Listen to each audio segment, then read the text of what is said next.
আসসালামু আলাইকুম রহমতুল্লাহি ওয়াবারাকাতুহু।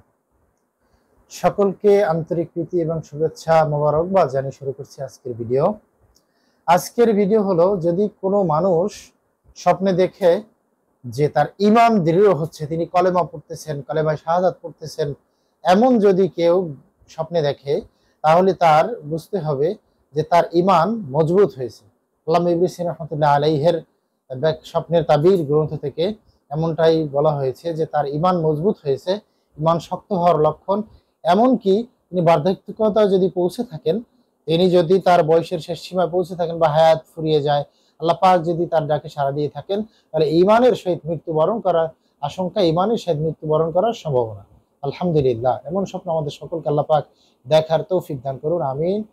সকলে আমাদের সাথে থাকবেন, যুক্ত থাকতে, এবং আমাদের ভিডিওগুলো ভালো লাগলে অবশ্যই আমাদের সাথে থাকবেন, পাশে থাকবেন, এবং লাইক, কমেন্টস এবং শেয়ার করবেন, সাবস্ক্রাইব করতে ভুলবেন না। আসসালামু আলাইকুম রহমতুল্লাহি ওয়া বারাকাতুহু।